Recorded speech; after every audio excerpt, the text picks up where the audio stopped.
పోయిన గవర్నమెంట్ చేసిన తప్పులు తప్ప మళ్ళీ ఏమాత్రం కూడా ఈ డిపార్ట్మెంట్లో కరెంటు ఛార్జీలు పెంచకుండా సమర్థత పెంచి మీకు న్యాయం చేసే బాధ్యత మేము తీసుకుంటామని మరొక్కసారి మీ అందరికీ హామీ ఇస్తున్నా.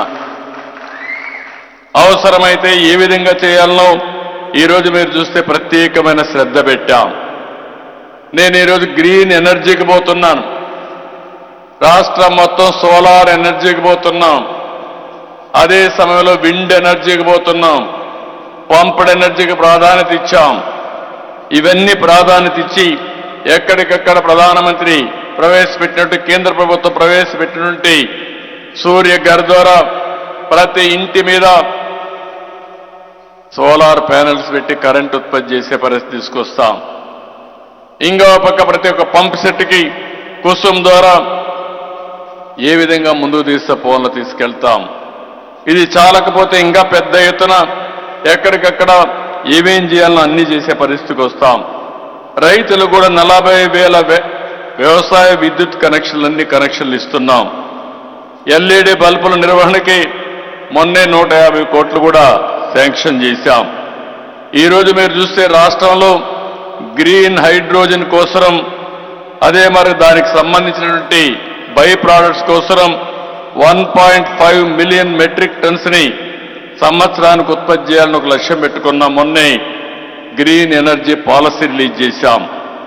సోలార్ ఎనర్జీ ప్రాజెక్ట్స్ అయితే 78.5 గిగావాట్ల కోసం పోతున్నాం.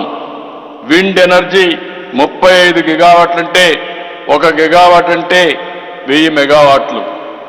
ఇలాంటివన్నీ మనం ముందుకు పోయే పరిస్థితికి వచ్చాం. అదే సమయంలో పంప్డ్ స్టోరేజ్ ప్రాజెక్ట్స్ 22 గిగావాట్లు వెళ్తున్నాం. బ్యాటరీకి కూడా ముందుకు పోయి 25 గిగావాట్ల ఫర్ అవర్ బ్యాటరీకి వెళ్తున్నాం. ఎథనాల్ 1,50,000 కిలోలీటర్స్ ప్రొడ్యూస్ చేయాలనుకుంటున్నాం. బయో సిఎన్జి సిబిజి 10,000 టన్నులు ఫర్ డే ఉత్పత్తి చేయాలని ఒక లక్ష్యంగా పెట్టుకున్నాం. క్లీన్ టెక్ మ్యానుఫ్యాక్చరింగ్ 20 గిగావాట్స్ పెట్టుకున్నాం. ఛార్జింగ్ స్టేషన్స్ ఎక్కడికక్కడ పెట్టి మినిమం 5,000 పెట్టాలని, అవసరమైతే ప్రతి ఒక్క 30 కిలోమీటర్లకు ఒక ఛార్జింగ్ స్టేషన్ పెట్టి ఎక్కడా ఇబ్బంది లేకుండా అన్ని వాహనాలను కూడా ఎలక్ట్రికల్ వాహనాలుగా మార్చాలని పెద్ద ఎత్తున ప్రోగ్రాం పెట్టుకున్నాం. దీనివల్ల మీ ఇంట్లో మీరు ఛార్జ్ చేసుకోవచ్చు, బయట వస్తే కూడా ఛార్జ్ చేసే అవకాశం ఇస్తాం. ఎనర్జీ మీద ఒక యూనివర్సిటీ పెడతాం.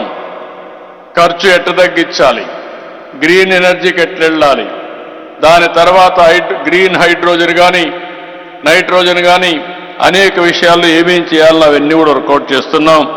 దీనికి కూడా ముందుకు పోతాం. ఎందుకంటే మీ అందరికీ ఒక ఐడియా ఇస్తే మీరు కూడా దీన్ని బాగా ఉపయోగించుకునే అవకాశం వస్తుంది. ఇది కూడా చేస్తాం. దీనికి కూడా సబ్సిడీస్ ఇచ్చాం. ఒక పాలసీ కూడా మొన్నే తెచ్చామని చెప్పి కూడా నేను మీకు తెలియజేస్తున్నా.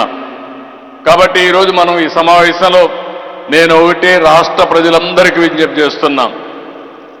అన్నింటికంటే అత్యంత కీలకమైన డిపార్ట్మెంటు ఈ యొక్క విద్యుత్ శక్తి డిపార్ట్మెంట్.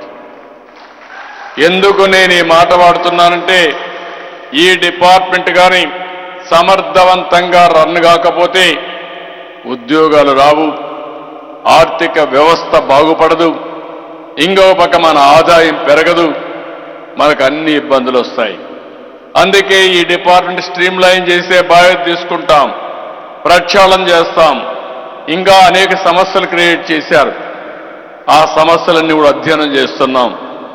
అధ్యయనం చేసి భవిష్యత్తులో ఏమేం చేయాలనో అవన్నీ కూడా ముందుకు పోయే పరిస్థితి వస్తుంది. ఈ పాలసీ వల్ల రాబోయే 5 సంవత్సరాల్లో 10 లక్షల కోట్ల రూపాయల పెట్టుబడులు వస్తాయి. 7,50,000 మందికి ఉద్యోగాలు వచ్చే అవకాశం ఉంది. దీనికి శ్రీకారం చుట్టామని చెప్పి కూడా నేను మీకు తెలియజేస్తున్నా. ఇప్పటికే ఎన్టీపీసీ జెన్కో ఇద్దరు కలిసి దగ్గర 2 లక్షల కోట్ల రూపాయలు పెట్టుబడులు పెట్టడానికి ముందుకు వచ్చారు. దీనివల్ల 1,22,500 మందికి ఉద్యోగాలు వస్తాయి. ఇవే కాకుండా గ్రీన్కో కానీ ఎకోరన్ అని రిలయన్స్ ఇలాంటి కంపెనీలు చాలా ముందుకు వచ్చాయి. ఇవన్నీ కూడా ఏ విధంగా చేయాలనో